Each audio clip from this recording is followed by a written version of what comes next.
We're rolling. I'm Allie. I'm group leader this week. Jessica. Lucas. Mariah. Josie. Cool. So this week was a little bit of a shorter post. We looked at that article that was talking about research from 4 different fields of study and what that research says about how second language should be taught and what second language education should look like. So I read through your guys' questions, and we all, I think it would be cool to talk about some of the questions that we had, because we each wrote down our 2 confusing questions. So I have some of those that I pulled out that I think would be interesting to talk about. But first, one question I had that I wasn't sure if maybe some of the other portions talked about, because it didn't talk about it in mine, but the article said at one point that there's 2 different settings for learning a second language. So some students learn a second language it called it L2 majority context, which is when a student immigrates to the United States, so they're surrounded by the second language that they're learning, versus a foreign language classroom, like when you're just an English student going to your English speaking high school, but you go to your second language class. So there's those 2 separate settings for learning a second language. And I was wondering in the research, I know one of the questions was about expectations and speed of acquisition that we should have for different students. I was wondering if it went into differences, if that's different for the 2 different settings for learning language. Does that question make sense? Yeah. Is the timeline different for students in an L2 majority context versus a foreign language class? I don't know if that's something you guys went into, but mine didn't, and I think you already said this, but when you're talking foreign language class, are you talking about if I were to go take a Spanish class? Yeah. Okay. And you would have Spanish during that class, but then you walk out, you're not in L2. Just making sure. Yeah. I think it would be different because I feel like if you're going to a place where a majority speaks a different language, then you're gonna be expected to catch on, I guess, maybe faster because you're gonna need to know that language. And where if you're going to Spanish class, I went to high school and they didn't really push me to actually learn Spanish. Mm-hmm. It was there for maybe knowing basic stuff. Yeah, I agree with Mariah. In my Spanish classes, it was one of those where they threw you into the class and then everyone was speaking Spanish and you weren't really allowed to speak English. Yeah. Right in Spanish 1? Not in Spanish 1, we did basic stuff, partway, we did it all the way through Spanish 1 and then partway in Spanish 2. But there was a part halfway through the year in Spanish 2, they switched to the instructors only speaking Spanish to us. And I don't know, it's hard because they teach you academic Spanish. They teach you book Spanish. So when I speak with somebody, I sound very, very formal when I speak because of my book Spanish that I've learned, because I haven't had a whole ton of conversational Spanish. So I feel being put in an environment where the L2 is only spoken, your language acquisition is going to be faster because you're getting, if you have a kid who immigrated here from Mexico, they're not only getting the academic English in class, but they're getting conversational English on the playgrounds and with their peers. Whereas if I just go in Spanish class, I'm just getting academic Spanish. And only for a couple miles or an hour. Plus you have that urgency Yeah. in your mind, that you have to figure it out almost to communicate. So that's how I would think is that the acquisition being thrown into it would be faster than if you took 4 years of Spanish and just you go into a 1-hour Spanish class 5 days a week. Yeah, I took 3 years of Spanish, and if I compared those 3 years that I took a class, every day in high school Spanish to as if I were living in a Spanish-speaking country for 3 years, I feel like I would speak a lot more Spanish if I lived in a Spanish-speaking country for 3 years versus learning Based on Spanish the for necessity. 3 years. Okay, and that's what I figured too, but I didn't know if any of the research went into that, if it Yeah. parsed that apart, or if it was just kind It didn't talk about of that. talking about. No, not none of mine did, but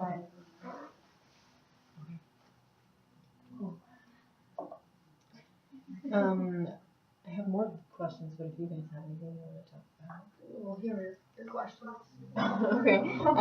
One thing, Mariah, I like the question that you asked, which we've kind of touched on at different times in the quarter, but I thought it would be helpful to talk about some practical application of it. You said, what are effective ways to teach a student their L1 if you do not know the language yourself? So if you have an ELL student come into your classroom and you want to support their L1, what are some practical ways, like within the classroom, that you could do that? Because we talked about you can encourage the parents to still speak their L1 with them at home or that kind of thing, but what sort of ideas do you guys have for ways that we can teach that if it's not a language that we know? If you have a Punjabi speaker come in your classroom and you don't speak Punjabi, what do you do? I'm guessing you'd have to go look into. I feel like you have to Google something.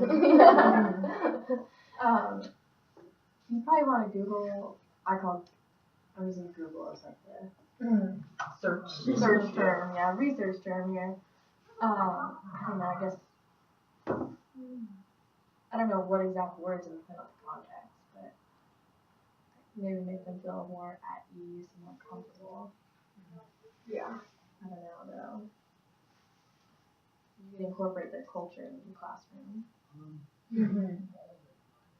But I don't know. I thought it was insightful what our class did yesterday, because like I didn't know a lot of I don't know. I think it's important to know the differences in like the two languages and like understand how hard it is to go from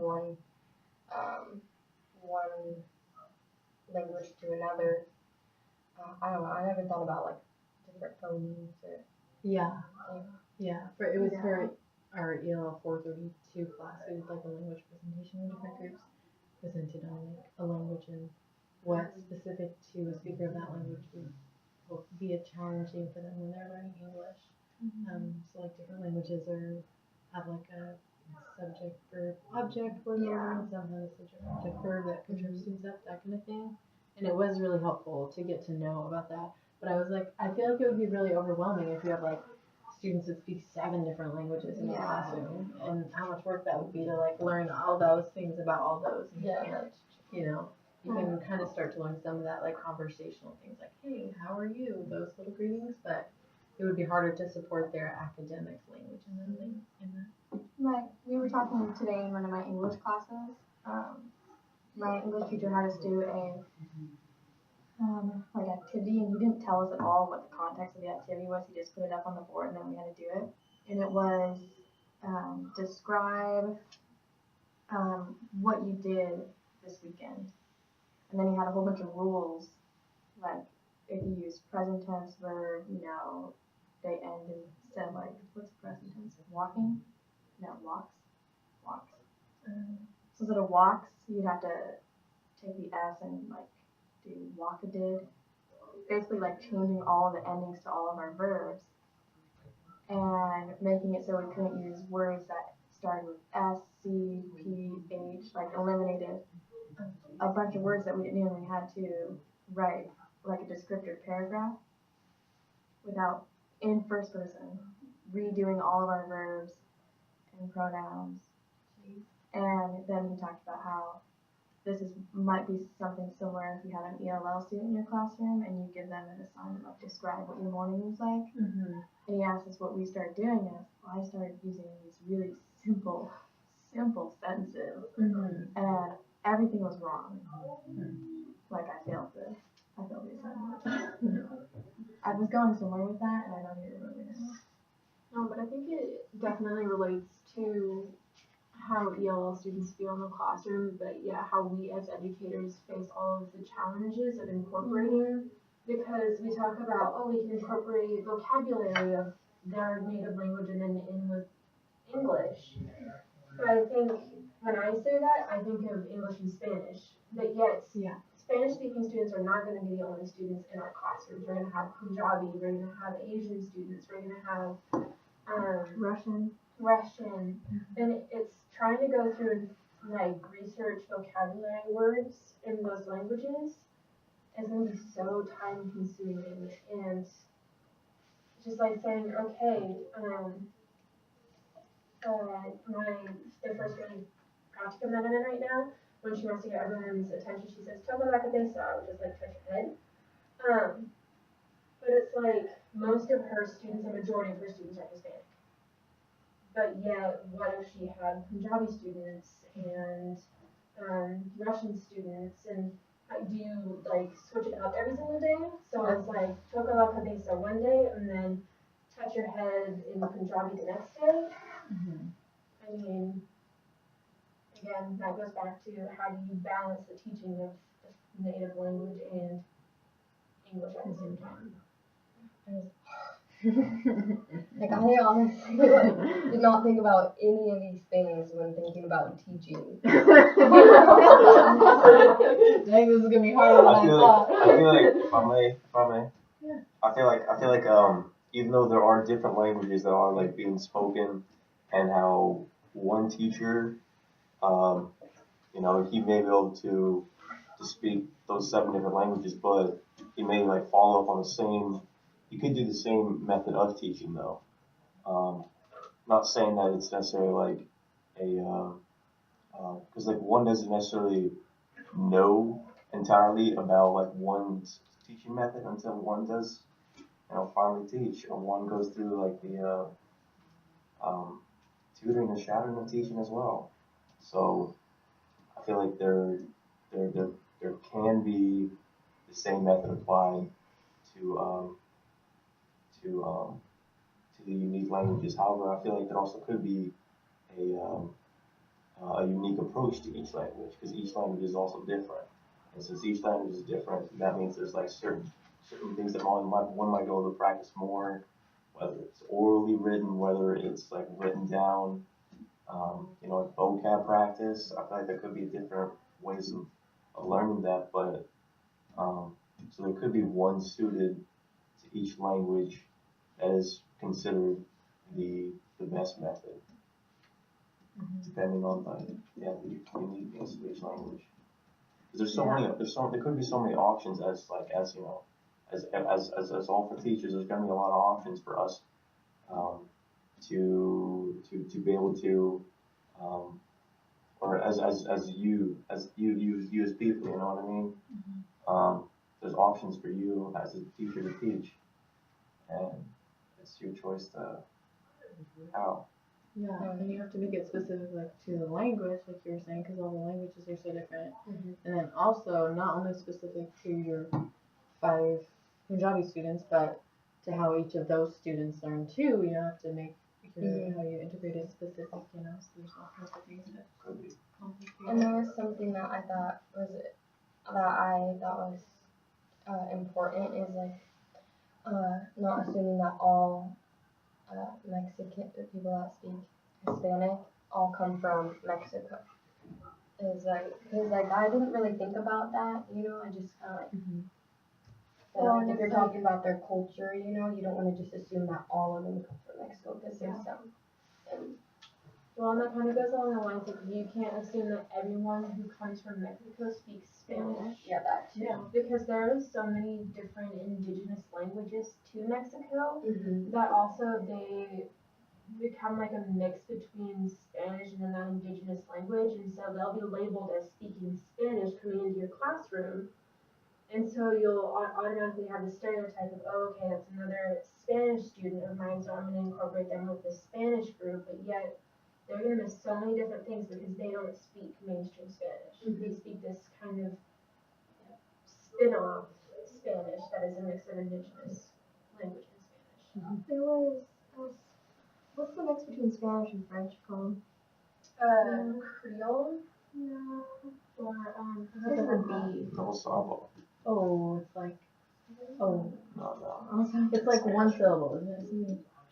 Yeah, it's like Spanish, it's Oh, like, maybe I don't. well, my teacher was talking about today because he was saying that like the majority of his students actually spoke. Basque? No. Yeah. Yeah? Yeah. Basque?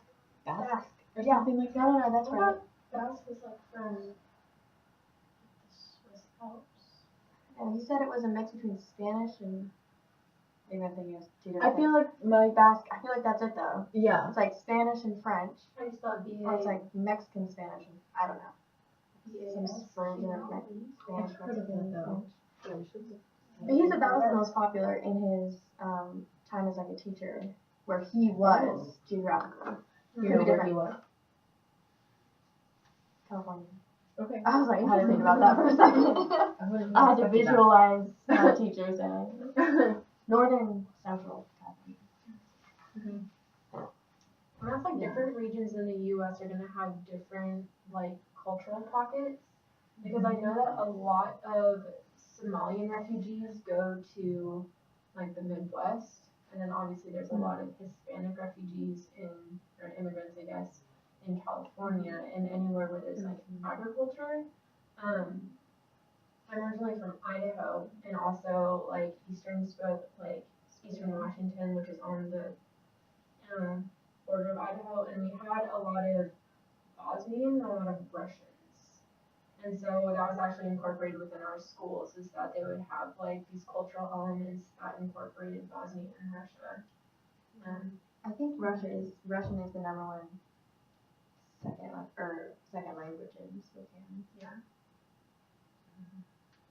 I was thinking, like, as we were talking about it, and it is really helpful to like learn about the students' languages when they come in to your classroom. But even in ways that we can't do that, like to find resources, like it might be harder for things like indigenous languages, but other languages, if you can, let's say, go on the internet and look up like someone reading a children's story in Punjabi or something, or someone reading a children's story, and you find like children's stories in all the languages, and have like a time during the week where students can listen to a story in their first language so that they can hear it spoken and read in a way that you, even if you learn little phrases and things, can't speak it.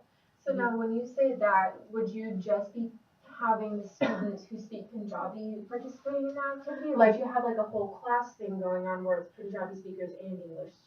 I was thinking like have the Punjabi speakers listen to a Punjabi video at the same time that the Spanish speakers are listening to a Spanish story, and like have each of them doing their own first language, like at times. You know what I mean? Because if you have all the students listening to a Punjabi story, then half of them are going to be checked out, you know? But like if you give them each an opportunity, like a first language story time where they can like just kind of take in someone talking in their first language that is an adult and so has kind of the academic language, or if it's a children's story, maybe not, but you know what I mean? We were An talking about opportunity that for in them to hear my that, even if you can't speak it. we were talking about that in my English class this morning, which was surprising. And, my teacher was talking about how sometimes he would do like if they were doing a Lord of the Flies unit, and usually they have like 20 minutes of silent reading or something like that in the beginning of class. But they would sometimes do audiobooks too in the different languages of different students. That's so cool. I never even thought of that. Or pick like, for instance, like Hamlet is like was one of like the required readings. So along with that, you could have like a picture version of Hamlet next to the. I think that's what we have in high school. Like an entirely pictorial. Next to the like non-Shakespearean style, like the regular English style. Like the non-Shakespeare. Yeah, like the more. No Fear Shakespeare, where it has like the. No Fear Shakespeare. But this one also had Sorry, pictures, so picture. you could even just follow along, like it was a comic book almost.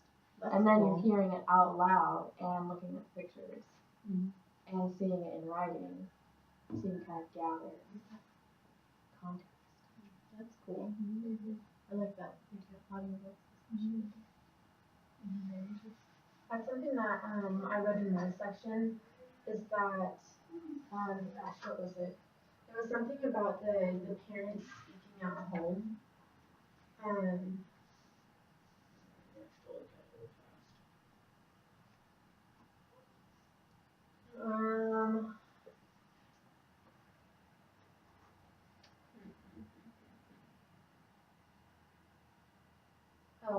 Educators should not ask parents to change the language they speak at home. This is because parents who have low second language proficiency cannot provide the proper quality of the second language that their children require for the development of that second language. So it's, Interesting. they don't want the parents speaking, let's say you have a family that is Spanish speaking and then like in an English speaking community. They don't want the Spanish parents speaking English because the quality of English that they're speaking is going to be so choppy and not as academic as they would hear at school, and so they don't want them to hear, I don't want to say like bad English, but I thought that was really interesting because it's like, don't you want as much exposure to the language, but yet also you don't want to lose that native language that they're hearing at home too. I just thought that was an interesting take. I love it. Yeah. That is your, I don't know. that would hurt. Yeah.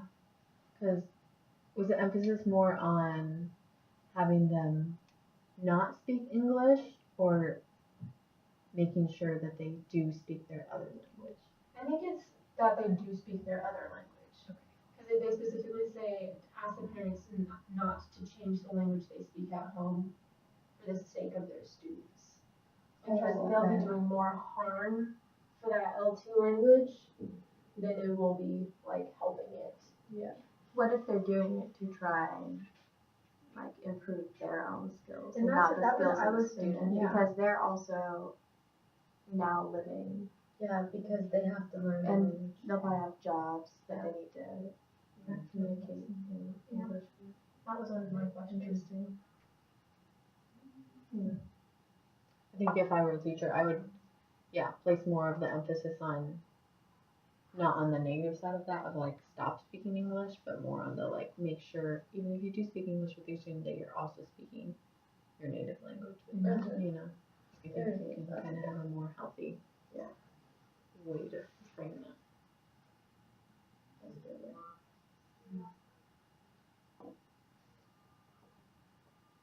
Okay. One other thing, Lucas, in yours, yours was about, let me find it. The reasonable expectations for speed and accomplishment for L2 learners of different languages. And one of your questions was, is it ever too late for a student to learn a second language? So I was curious, not just for you, but for all of us, like what we've seen in their research about that. Is it actually, there's like an idea that it's more difficult for adults to learn English than for kids. So what was the research kind of saying about that? Like, is that true, or is that just because adults don't have as much chance to be immersed in the language or something?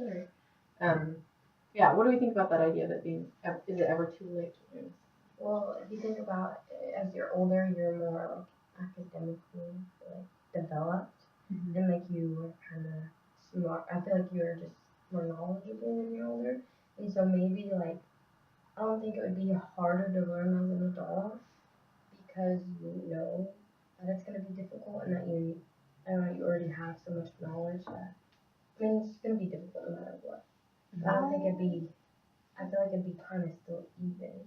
I read, and I think it was part of my like section last week. I think it was my section last week. There's like certain age where it becomes like cognitively harder to acquire a second language. I think it was like 4 or something like that. Seriously? Is when it becomes increasingly more difficult after that. Dang. Well, that's something along the Yeah. lines. Yeah, I don't remember the specific age though. But it was, I I remember thought you it were gonna was say like 14 or something. No, I remember thinking, oh, that's a lot younger than Yeah, that is a lot younger than I thought. I thought you were gonna say 40. No. Think about it like it's easier to learn how to ride a bike when you're 5 than learning how to ride a bike when you're 40. Like it's easier to learn how to surf when you're younger than it is to surf when you're older. Is that because of your brain, or is that because like when you're an adult you're ashamed, you know, and you've learned fear, you know, Yeah. the kids are kind of fearless because they don't. Well, And then it might what- be. What is, you know, It might be like fear of making a mistake. Mm-hmm. Thinking of like, like if you're afraid you might say something wrong or you might offend somebody, that might hold you back a little bit. And so you're not getting like that instant like conversation maybe. Where when you're younger, like you would just say that. So Yeah. maybe we're more jaded when we're older. Yeah. Like, was it actually because it's harder, or just because? Like, I remember for riding a bike, for example, I was kind of older when I learned to ride a bike. I think it was like 9, which is pretty. Most kids can ride a bike before that. And I remember like most of my friends could ride a bike, and my neighbor had it around like 6 or something like that, 6 or 7. And then I remember my parents, as I was getting older, like, we're gonna learn how to ride a bike, and I was so embarrassed that I didn't know how to ride a bike yet that I didn't even want to try because I like was too embarrassed that I didn't already know, and so I was kind of more embarrassed to like try and not do a good job because I felt like I should just already do a good job. So I don't know. I mean, that's not talking about language, but just like, are those things that are more difficult when you're older because it's actually cognitively more difficult, or is it just because as you get older you have certain ideas of yeah, it's like changing. Like it kind of hinders your learning because you're thinking like, oh, I might fail or I might look stupid. Yeah. Versus a kid that's 4 is not gonna be like, I'm ashamed I don't know English yet. Like you know. Because they're learning the other language, their first language too, alongside of it. I read this whole thing last week. It had all the answers. Maybe not all of them. I never thought about that way of thinking about it, is that shame and embarrassment kind of thing, because I always thought that kids have a spongier brain than adults do. It's at that time in development in their life that children take in so much and just comprehend so much in a short period of time. That I always thought that it was easier to learn a language when you're younger because you have that sponginess in your brain that just absorbs all of that information. Although I have heard people say that it's impossible for an adult to learn another language fluently, which is not true. Because I don't know if you guys know Jared Diamond, who wrote Guns, Germs, and Steel. Yeah. You know, he just learned his 8th language and he's almost 80 years old. He's that old? Yeah. How long ago was that documentary made? I don't know. Okay, so I don't not remember. important to the conversation. But it's one of those things that I think it's easier when you're younger because of, one, their brains are spongier, they absorb a lot more, and then 2, also their kids are not embarrassed. So I agree with that. Too, like when you learn a second language, it's easy to learn your third language and easy to learn your fourth language because you learn how to learn a language. Yeah. Like you learn the process of learning a language. Someone told me that. Yeah, I think it was an article. I think it was. I've heard that. I have tried learning a third language though, and I have found that it's hard to learn a language that's not, because Spanish is under the Romantic language family, and so French I can pick up, but I tried learning a little bit of German, and I was in Norway on summer, and Norway has a very Germanic language like English, and it's so hard for me to learn another Germanic language, although I speak English, because I learned how to learn a Romantic language later on in life, and so the Romantic languages I find easier to learn than, say, Germanic languages. So I don't know if I would agree with that because it's different. it's easier for me to like look and try to understand Italian, which is like family, and I feel like it's because I did 3 years of Spanish, and when I tried to do like Arabic, and I was in Morocco, I ended up reverting to French. Oh, interesting. Because that was like their second language, because I couldn't pick up Arabic at all. I've also no heard shukran, which is like no thank you. I've also heard that it's beneficial if you learn. So if you've learned 2 languages already and you're wanting to learn a third, you should learn that third language through your second language. So if I wanted to learn French, I should learn it as Spanish being my basis language and then going off of that, because that's just gonna enhance both of them And more. yeah, enhance their Interesting. Spanish because I'm having to go to the Spanish channel first and then also going into my French. At that point, you're going to need to be fluent in Fluent. Spanish before, though. Like, Yeah. you know what I mean? Yeah. Because if you're kind of learning your second, You have if to you're have, not like, a totally proficient in your comprehension, second one yet, and you're like trying to read your French textbook that's in Spanish, I feel like, yeah, you kind of have to know. You have to know. I remember I haven't mentioned this before, but I remember when I was in Austria and some of the other students at my school, the German speaking students would like try to teach me little words, and they always told me that I spoke German with a Spanish accent because I took some Spanish in high school. So like when my brain goes to second language mode, it goes to like Spanish. So I put like a Spanish accent on everything. They're like, "What? You don't sound American when you speak German. You sound Spanish." I'm sorry. But I thought that was really interesting. It's kind of true though. Like I do. And my dad does too. We make fun of him for it because when he tries to speak Italian, he sounds like Spanish. It's so funny. It's interesting. I try to teach my mom Spanish, and she knows German and Norwegian, and so when they roll their R's in Germanic languages, it comes from the back of the throat, Yeah. but in Romantic languages, it comes from the front of your mouth. Mm-hmm. And so when I tried to speak Norwegian or German, I would roll my R's with the front of my mouth, and they're like, it sounds completely different. It's like, it sounds like you have a Spanish accent with speaking German. And it's like, I never knew that, like, going outside the boundaries of English and learning in these different languages, just how much is out there. It's just mind blowing. So if you had like a Spanish speaking student, right, and they're learning L1, they're learning English, and let's say they become proficient in English, their first language is Spanish. Mm-hmm. Would it be easier for them to then learn like German because they went from Spanish to English? I don't know. That'd be a really interesting. This is a good experiment. Not Can you really repeat that related. one time? Sorry. Like, would it be easier for a L1 student, like Spanish, Okay. to learn English, and then after they become proficient in English, go to German because they learned English? Mm. Because like, going on that same like Germanic. Germanic. Yeah. Germanic. probably, or would they have a hard time, even though Spanish is their first language, learning Italian or French? Would that be harder for them learning German? Mm-hmm. Just like it's harder for us to learn German, but we can learn Spanish and then French or Italian. Are there any other Romantic languages? Or is it just the three? I think The three main ones, but is there another one? What did you say? Spanish, French, Italian. there's so many languages in Yeah, I know that. I think it's a big branch, but I'm not sure. I'm just wondering if those I are think it's probably the difficult most to popular. I categorize was gonna say those are like the languages big three. romanticization. Huh?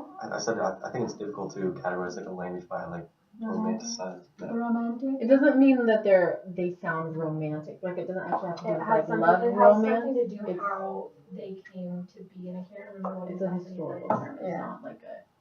Oh, that And language all of sounds you guys romantic. from like the Romans or something. Yeah. Like that. Yeah. Oh, okay. I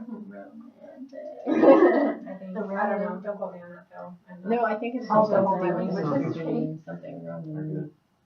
I don't know. Can all of you guys roll your R? I can't. I can't do it like just by itself. I would have to be like speaking in a sentence or something. Really? Like you can do it in a sentence, but not just also. Yeah.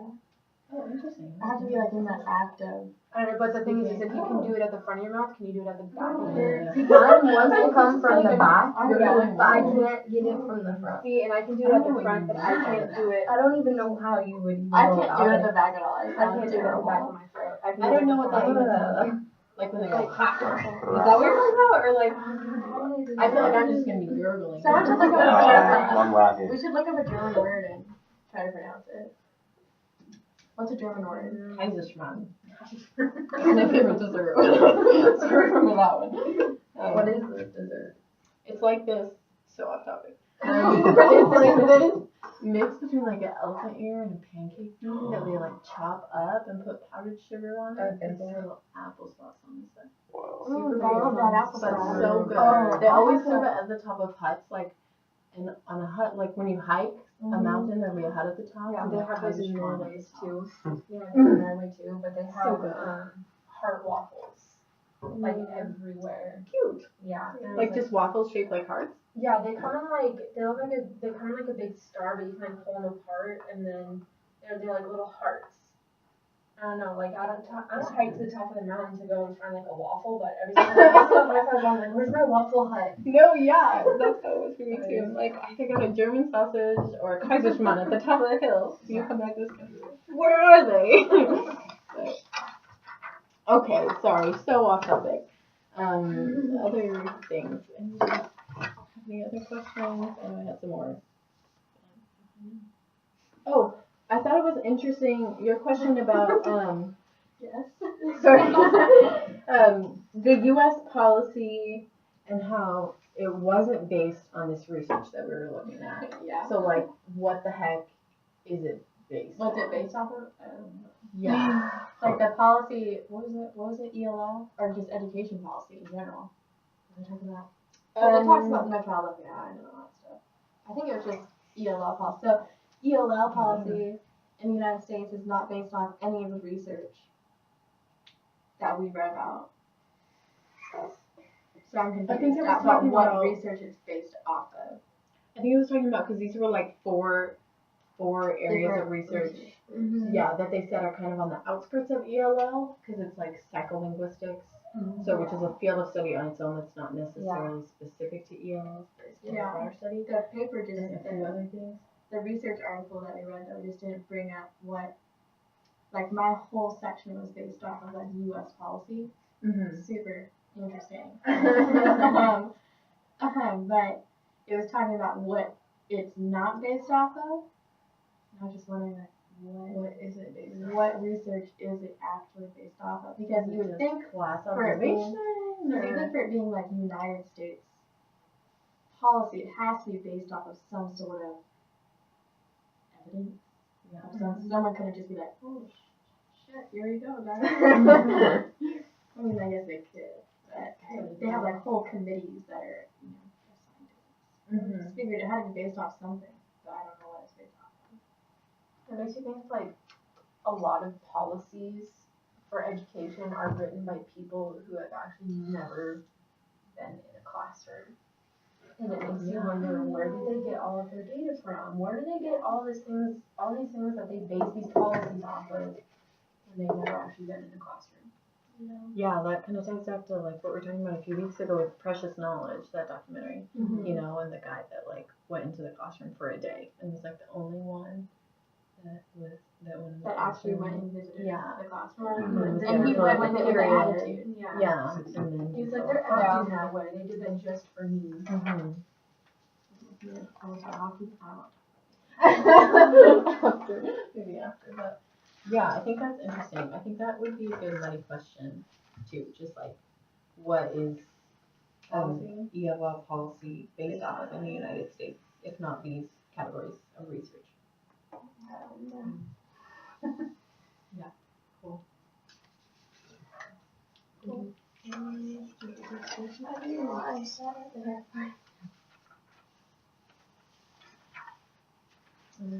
I have a question for you guys. It's actually one of my questions. Yeah. So I think if you have it there, it's talking about mothers of children who speak a native language other than English, asking labeling questions. Yeah, I was like, what is that? And then I read your question. So the statement that I wrote down actually tied to what ideas I want to know more about is the more mothers ask labeling questions in their native language, their children's vocabulary in both their native language and their second language had a higher development. What exactly is a labeling question? I feel like I'm kind of being dense about this. Because, like, what is a labeling question? I have Or, no like, idea. what, like, asking them, what is this in English, or what is this in Spanish? That's kind of what I thought at first too, like look it up. questions about how to label things, like just basic vocab questions, Yeah. because I don't really know how else to. That was how my brain Well, yeah. categorized it, but I don't know. Yeah. The FDA receives many questions from manufacturers, distributors. That's like actual labeling. Oh yeah, I was like, wait, that's the Food and Drug Administration. That's a little different. Labeling. That's all we're getting right now. Nutrition. Yeah, labeling questions. Because it's talking about increasing vocabulary. Which made me think that they're just simply asking like, how do you say this? Like how do you say, like point to a dog and. Well, like, how do you say dog dog. in Spanish, or how do you say perro in English? So they're hearing both the native language vocabulary and then also trying to match it to their L2 vocabulary. Oh, we talked about that this morning too in my English class. We talked Your about. English class sounds fascinating. Yeah, interesting morning. And my group members were talking about how, like, if we were to assign, like, write a paragraph in first person about what your morning was like a narrative, just like a 4-sentence paragraph.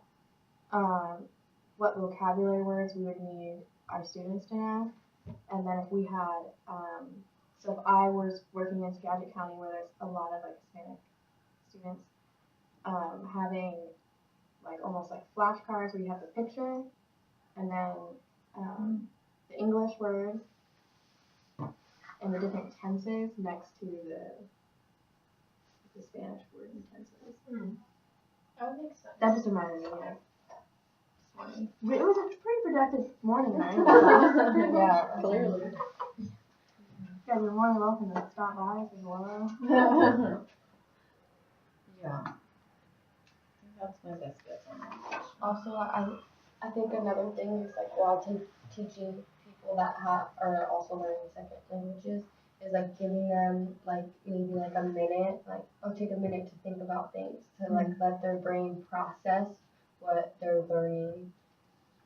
I don't know, like even for me in English, some teachers just go, and And it's like don't give you a second to just like think about what you just learned or like comprehend what you just. or put it into action or like that's one thing that really helps me is like if someone gives me like for instance, I'll just use a random example.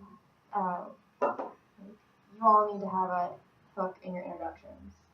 Something like that. And then they model a hook. And then being able to then model that to like work in groups of 3 or something to do a hook instead of just going, you guys need to have a hook in your introductions and you have 3 summary sentences and then you have to have a thesis with it and Ready to go. yeah. Okay. Yeah. Good work. Yeah. So like modeling and then doing like group work. I always find that to be really helpful. Yeah. I think that's true. I think that's a really good point, Mariah. Especially if students are having to do any sort of code switching. Like they need time to think about that, you know, translate. Any other questions? Questions, comments, concerns before we wrap up? Anybody have want to talk about any of their classroom experience? The last question. I had trouble thinking of classroom experience with my legal policy. Yeah. I was like, I don't know. The waffle, I don't know. I'll left behind that. I'll get past that. That's what I should have put. All the state testing. Scared this our last one. It's crazy. And one thing, just as a last comment, my section was about what does an excellent or an unsuccessful second language teacher look like? So what does a good language teacher? What do you mean by second language teacher? Sorry. How did it put it? Let me find the question.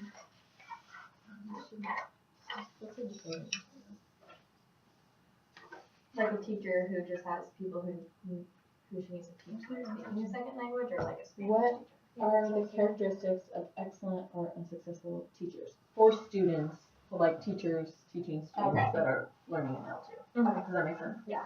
And it talked about a few things, and one of them was just like having a strong language proficiency in that student's target language. Like if the teacher doesn't know how to explain, in English, you know. So if you don't know how to explain why the grammar rule is something, it's going to be really super vague, that kind of thing.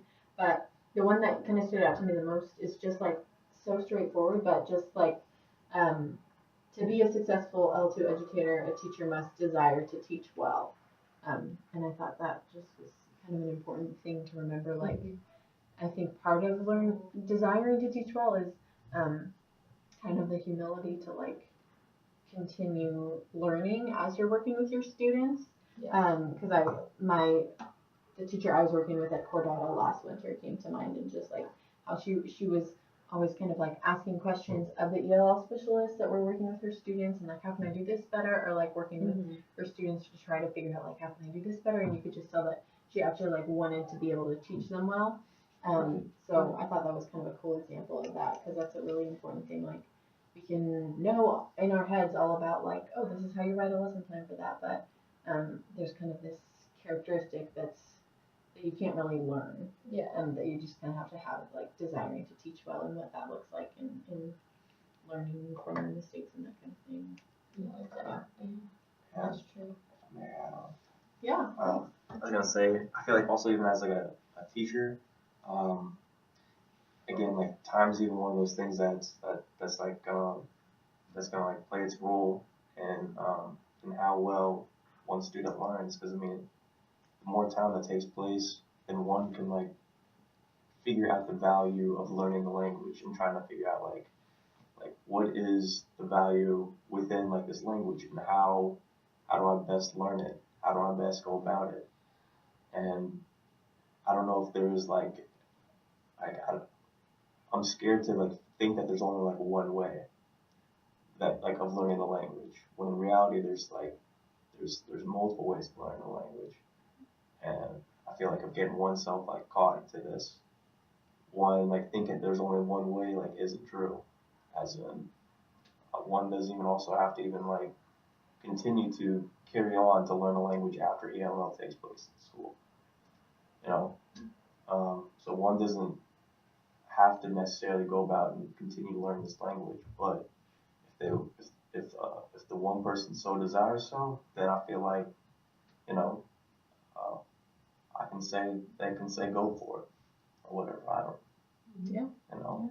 Yeah. I don't know. Good point. Yeah. Any final thoughts or comments before we finish our last discussion? No. Thank you, Joy Wiggins. Joy Wiggins. See you around.